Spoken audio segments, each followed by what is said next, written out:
Still here with my dear friend Vivek. So the brain circulation formula, still moving through in alphabetical order.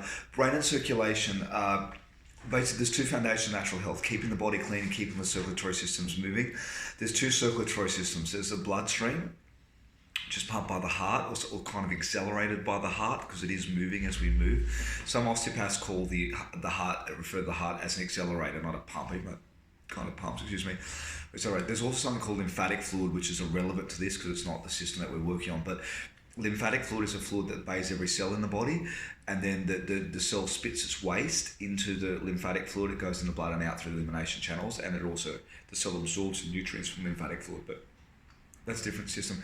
Think of blood in brain circulation herbs as being like a pentagon shape. So imagine that you got two arms, two legs, and a head, like a 5-pointed star. Does that kind of make sense? Like imagine a pentagon stretched out. So basically, it's going to get circulation to the brain because the head's above the heart. It's very hard to get it there naturally against gravity.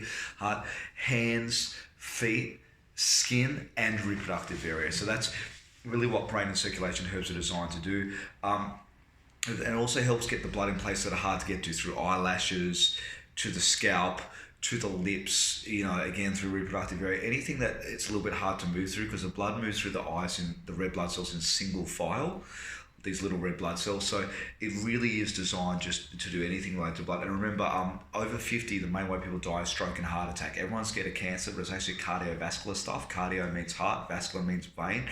I've taught you on the tape, there's 3 types of blood vessels, right? They're the pipes that the blood moves through. There's the arteries that go away from the heart, the veins that go back. It's very hard to get it up against gravity. That's why you get the varicose veins, because it's easy going with gravity. That's why arteries have the easy job, the veins have the hard job. And there's something called capillaries, which diffuse the oxygen into the tissues. Remember, I've taught you, if you understand Western medicine, that oxygen is king. Oxygen is the most critical thing, and the blood moves it with nutrient. No circulation, it's dead in a few minutes, and that's why you've seen this whole training course build out clearing the airways, getting breathing, and getting blood moving that relevant part of the body. That's pretty much all I can say. I'm going to go through on another tape how you can adjust the dosage. We tell people to take the medicine 3 times a day, like breakfast, lunch, dinner. However, if they're busy, they can take it twice or once day and increase the dosage. And we always tell people that the herbs are natural, not toxic, not habit-forming, not addictive, etc. They're all from nature, things you can take safely every day for the rest of your life. Obviously, we're not licensed to anyway, but we don't use drugs, surgery, radiation, unless it's a medical doctor doing that. That's pretty much all that I could possibly think of. The brain component will help memory, concentration, focus. Good boy. Alzheimer's, Parkinson's, dementia, all those sort of things is what often naturopaths turn to these herbs for. And it really does make a massive difference. And obviously, even pain in the hands and feet, it'll get the blood out of there. It'll drive it to the skin for any skin problems, into the joints, would help joint, even lower back stuff. Believe me, if your lower back's when you take circulation herbs, it gets the blood deep into the bones. Would you believe even bones, because they're rely on circulation? It's actually veins that go in and out of these things. Arteries that go in and veins that go out. See, I'm getting detailed with the language, I understand.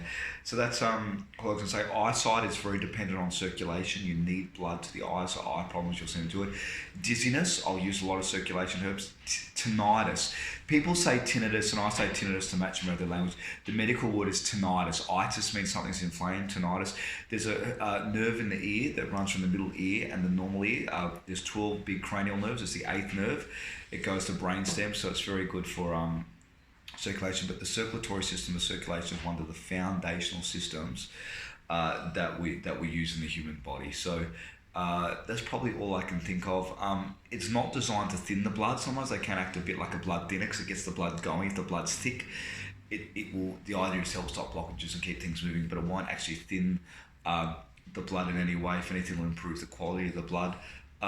That's pretty much it. Hands, feet, skin, reproductive. It can help sex drive a little bit as well, particularly with men. I'm not trying to be graphic, but when males get an erection, if you understand how Viagra works, they're actually trying to dilate or open the arteries or the blood vessels behind the penis. And what happened was they're actually trying to open them behind the eyes.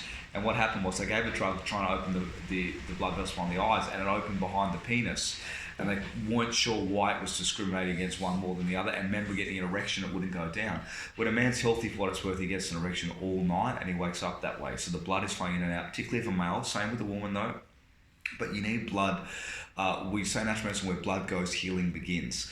So you absolutely must get those clean fluids there, which is why you'll notice we start to clean the body, and then we get those healthy, clean fluids moving through eyes, through hands, through feet, through skin, through every cell of the body. So that the bloodstream they call the river of life, you want it to be healthy.